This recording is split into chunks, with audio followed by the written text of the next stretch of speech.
Hi everyone. నేనైతే ఇప్పుడు ఒక మంచి పికిల్ చూపిస్తానండి. అదేమిటో కాదు, ఉసిరికాయ ఊరగాయ అండి.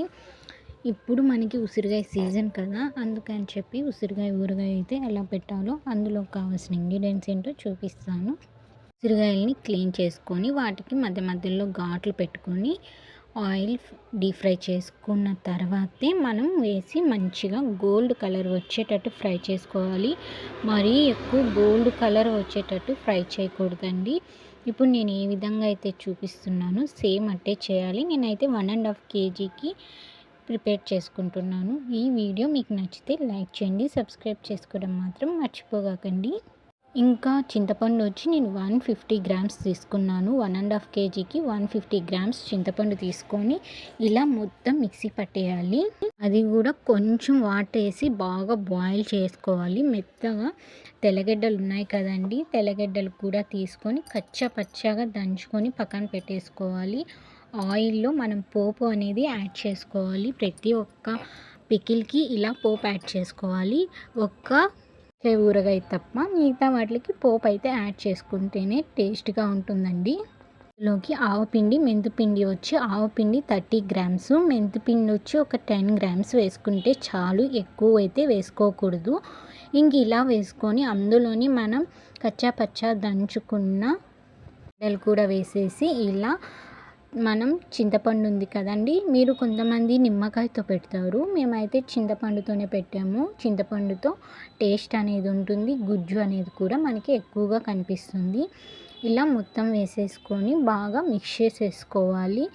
అది మిక్స్ చేసుకునేటప్పుడు అందులో కారం, కొంచెం మామూలుగా సాల్ట్ కానీ ఉప్పు కానీ కొలత ప్రకారం తీసుకోండి.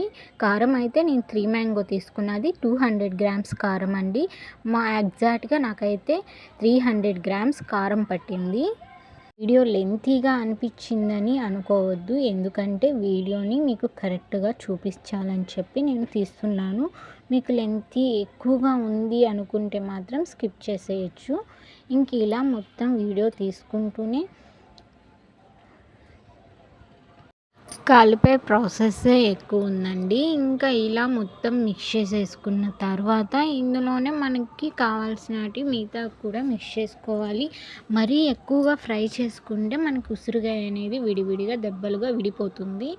ఇలా నేను 3 మ్యాంగో కారప్పొడి తీసుకున్నాను అన్నాను కదా, అది మొత్తం ప్యాకెట్ వేసేసుకున్నాను. ఎందుకంటే మనకి మంచి కారంగా బాగుంటుంది పచ్చడి అనేది 3 మ్యాంగో యూస్ చేయడం వల్ల. ఇదేం నేనేమి ప్రమోషన్ లాగా కాదు, నార్మల్గా చెప్తున్నాను అంతే.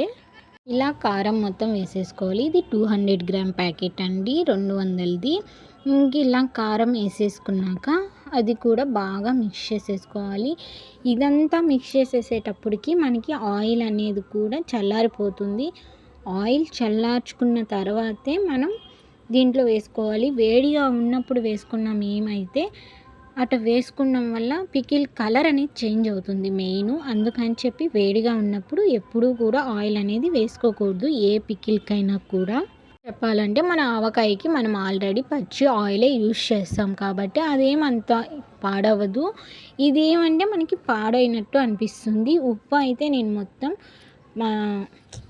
మిక్సీలో వేసి బాగా మెత్తగా సాల్ట్ లాగా పట్టుకోవాలి. ఉప్పు కల్లుప్పే తీసుకోవాలండి. ఏ పికిల్కైనా కూడా సాల్ట్ అనేది తీసుకుంటే మనకి కొలత అందాజు తెలీదు, ఉప్పు అనేది కరెక్ట్గా వేసామో లేదో కూడా తెలియదు కదా. అందుకు ఇలా గ్రైండ్ చేసుకొని ఇప్పుడు నేను ఏ గ్లాస్తో తీసుకున్నానో అదే గ్లాస్తో వేసుకున్నాను. ఇంకా మీరు కూడా లేదు గ్లాస్తో కాదు అందాజుకైనా వేసుకోవచ్చు. వేసుకున్న తర్వాత మళ్ళీ ఒక 3 days తర్వాత మళ్ళీ చెక్ చేసుకోవచ్చు. అలా చెక్ చేసుకున్నామంటే ఎంత వేసామనేది సరిపోతుంది. ఇలా ఆయిల్ వేసేసుకొని మొత్తం ఒకసారి మళ్ళీ మిక్స్ చేసేసుకోవాలి. ఇలా మిక్స్ చేసుకున్న తర్వాత మనకి ఆయిల్ సరిపోయిందా లేదా క్వాంటిటీ అనేది కూడా తెలిసిపోతుంది. మనకు ఆయిల్ తగ్గింది అనుకుంటే మళ్ళీ ఇంకొంచెం ఆయిల్ హీట్ చేసుకొని మళ్ళీ ఆయిల్ అదే చల్లార్చుకొని మళ్ళీ ఆయిల్ అనేది వేసుకోవాలి. ఇంకా ఇలా మనం వేసుకున్నాక అందులో మళ్ళీ ఒకసారి చెక్ చేసుకోవాలండి. మనం వేసిన ప్రతి ఒక్కటి ఐటెం సరిపోయిందా లేదా అని చెప్పి. మీరు అనుకోవచ్చు అప్పుడే ఊరకున్నాను ఎలా సరిపోయిందో లేదో అని, కానీ మనకి ఉప్పు కారం అనేది తెలుస్తాయి అప్పుడే. మళ్ళీ మేము కారం ఇంకొక హాఫ్ గ్లాస్ అయితే వేసుకున్నాము. తర్వాత హాఫ్ గ్లాస్ కారం వేసుకున్నాక ఇది వచ్చి 3 డేస్ తర్వాత అండి. 3 డేస్ చూడండి ఆయిల్ ఎంత పైకి వచ్చేసిందో. మేము 3 డేస్ తర్వాత కూడా అస్సలు అంటే 2 డేస్ తర్వాత చూసుకోలేదు. 3 డేస్కి ఇలా మనకి బాగా ఊరిపోయింది. ఎప్పుడైనా ఏ పికిల్కైనా కూడా మంచిగా స్నానం చేసి అప్పుడు నీట్గా పికిల్ అనేది కలుపుకోవాలి. ఇలా పికిల్ అంతా కలుపుకున్నాక ఒక జాడీలోకి తీసుకుంటున్నానండి. అంటే మేము తినేదాని వరకు మిగతాదంతా ఇంకొక జాడీలో స్టోర్ చేసి పెట్టేసుకున్నాము. ఇలా పికిల్ అనేది ఎంత టేస్ట్గా ఉందో చెప్పాలంటే నాకైతే చాలా బాగా నచ్చిందండి. ఇంకొకటి కొత్తగా మనము ఏ ఊరగాయ పెట్టుకున్నా ఫస్ట్ దాంట్లో రైస్ వేసుకొని వేడి వేడిగా తింటుంటే ఆ స్మెల్కి టెంప్టింగ్ అయిపోతాం కదా. అలా ఇప్పుడు నేను ఈ పికిల్లోనే రైస్ వేసుకొని మా పిల్లలకి పెడుతున్నానండి. అసలు టేస్ట్ అయితే నాకు అంత బాగా నచ్చింది.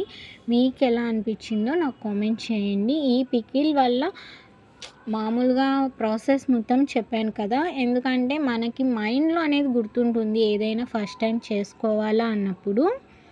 ఇలా మొత్తం మిక్స్ చేసేసుకొని నేనే టేస్ట్ చేశాను. నాకు బాగా అనిపించింది. తర్వాత మా పిల్లలకి పెట్టాను. కొంచెం ఉప్పు తగ్గినట్టు అనిపించింది. మళ్ళీ ఉప్పు అయితే కలిపేసానండి. మా పాప చూడండి ఎంతో బాగా తింటుందో. మా బాబుకి పెట్టాను. అప్పుడు వాడి ఫేస్ చూస్తే మాత్రానికి ఇంకెందుకులేండి, రకరకాలుగా ఉంది వాడి ఫేస్ అయితే. ఇంకా వీడు చెప్పాలని చెప్పాడో ఏమో తెలీదు. మా పాపకైతే సూపర్గా నచ్చింది. Thank you.